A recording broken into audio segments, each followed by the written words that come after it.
અત્યારે શિયાળાની ઋતુમાં નથી વરસાદ પડ્યો કે નથી માવઠું થયું, તેમ છતાં જેતપુરના કેરાડી ગામ પાસે ભાદર નદી એકાએક બે કાંઠે વહેવા લાગી છે અને નદી આખી સફેદ અને ફીણના ગોટે ગોટાથી ભરાઈ ગઈ છે। ત્યારે આ પાણી પ્રદૂષિત હોવાનું રીતસરનું દેખાઈ રહ્યું છે। જુઓ અમારો ખાસ અહેવાલ। ઔદ્યોગિક શહેર જેતપુર સાડી ઉદ્યોગ માટે જેટલું સુવિખ્યાત છે તેટલું જ પ્રદૂષણ માટે કુખ્યાત છે।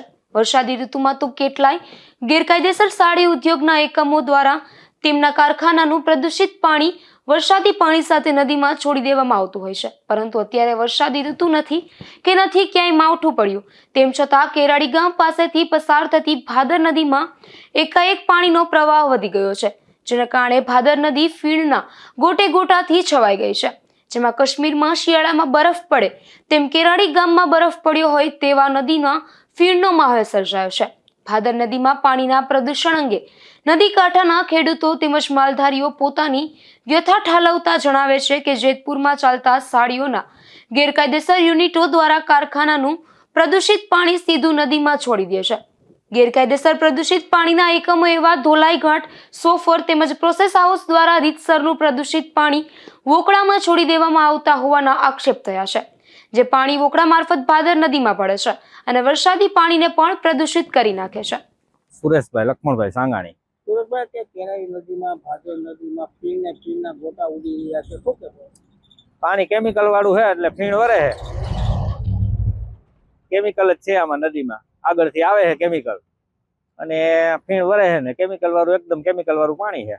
આ પાણી ખેતીમાં કેવો ઉપયોગ કરવાથી શું થાય? ખેતીમાં ફરજિયાત ઉપયોગ કરવો પડે બધાને, બરોબર, પણ એમાં વળતર ન મળે એવું મોલ એવો ન થાય કાંઈ। આ પાણી જમીનને બગાડે, આજ નહીં તો કાલ 5 દી પછી જમીન બગડશે 100%। આ પાણી ભાદર 2 માં પણ જાય છે, હા જાય, પીવામાં પણ ઉપયોગી કહેવાય, શું કહેવાય? પીએ છે, પીવા વાળાને ફરજિયાત આવે તો શું કરે, પીવું જ પડે ને ફરજિયાત એમ, કારણ કે બીજું જ કઈ કરી ન શકે। આનાથી રોગ થાય જ ને, આ પાણીથી રોગ જ થાય ને। આપણે સમજીએ કેમિકલ તો પીવાનું જ નથી, કોઈ ચોખ્ખું પાણી પીવાનું હોય અને આ કેમિકલ ભેગું છે। તંત્ર દ્વારા કેમ કોઈ કાર્યવાહી કરવામાં શું ખબર પડે, આમાં તંત્ર કઈક કરે તો સારું કહેવાય એમાં। કેરાડી પાસે ભાદર નદીમાં પ્રદૂષિત પાણીને કારણે ફીણ છવાઈ જતા જેતપુર ડાઇનિંગ એન્ડ પ્રિન્ટિંગ એસોસિએશનના પ્રમુખ જયંતિ રામોલિયાએ દોષોનો ટોપલો ગેરકાયદેસર ચાલતા યુનિટી પર ઢોળી દીધો છે અને આવા યુનિટો સામે પગલાં લેવા માંગ કરી છે।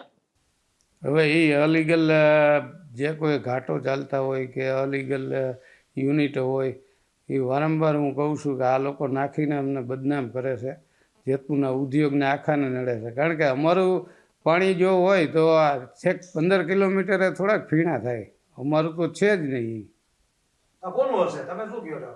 એ નીચેના ગામોમાં જે ઘાટો ચાલે છે, પછી આ એક પ્રોસેસ હાઉસ ચાલે છે, પછી આ સોફરોમાં ધોલાઈ થતી હોય, આવા બધા પાણી નીકળતા હોય, પછી અલીગલ યુનિટો પાણી નાખતા હોય નદીમાં, આવા બધા હશે। તો એસોસિએશન તરફથી તેમને કેમ કોઈ કડક કાર્યવાહી કરવા માટે જીપીસીબીને કહેવામાં નથી આવતું?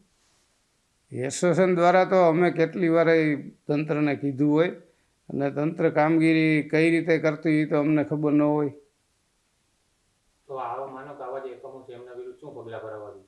આવા એ બંધ કરાવવા જોઈએ। હું તો કહું છું આ ઘાટો બાટો તોડી નાખો એકવાર, આને બધાને દંડ કરો, પોલીસ કેસ કરો।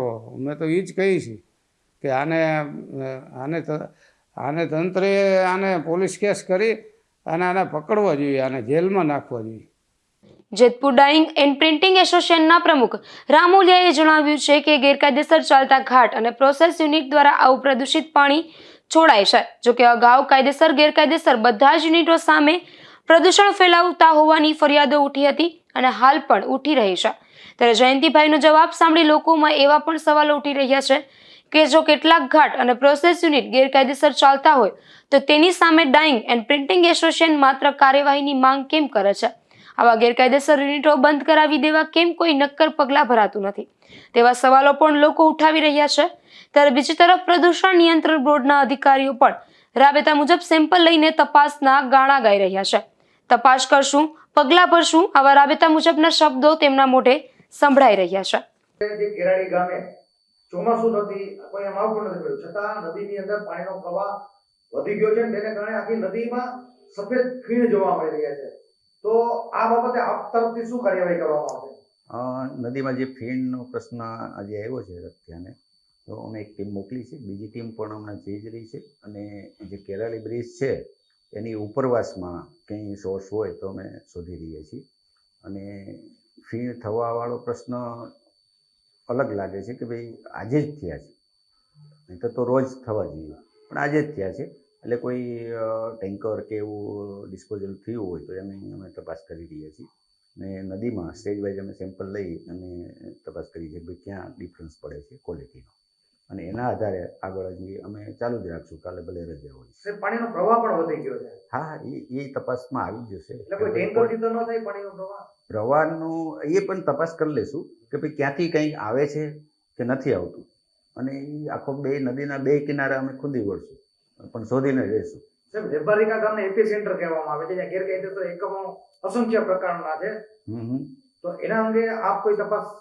એ પણ શક્યતાઓ જોઈ લેશું કે જે બીજી નદી મળે છે ભાદરમાં, એના સેમ્પલ્સ ને બધું લઈ રહ્યા છે. બસ સ્થાનિકો છે, ખેડૂતો એમના દ્વારા રજૂઆતો કરવામાં આવે છે, પરંતુ જીપીસીબીએ જે કામગીરી કરવાની હોય એ માત્ર સેમ્પલ લઈને સંતોષ માનવો છે, નકર કોઈ પગલાં નથી ભરવામાં આવતા. ના, એવું નથી. સેમ્પલ લઈને સંતોષ માને એવું નથી. સેમ્પલ્સમાં ક્વોલિટી ડિફરન્સ પડે એની વચ્ચે, એટલે જે જગ્યાએ ડિફરન્સ પડે ત્યાં આપણે સોર્સ હોઈ શકે તો એની તપાસ એ ચાલુ જ છે. કડક માનો કે જો કોઈ કસૂરવાર હશે કડક કાર્યવાહી દ્વારા કોઈને નહીં છોડવામાં આવે. એસોસિએશન વાળા દોષનો ટોપલો ગેરકાયદેસર યુનિટો પર ઢોળી રહ્યા છે. પ્રદૂષણ નિયંત્રણ બોર્ડના અધિકારી રાબેતા મુજબના જવાબો આપી રહ્યા છે. ત્યારે સવાલ એ છે કે રાજકીય આગેવાનોની છત્રછાયામાં ભાદર નદીને પ્રદૂષિત કરનાર આવા માફિયાઓ સામે ક્યારેય કોઈ નક્કર પગલાં લેવાશે? વિમલ સોંદરવા સાથે અશોક થાનકી, ગુજરાત ન્યૂઝ, જેતપુર.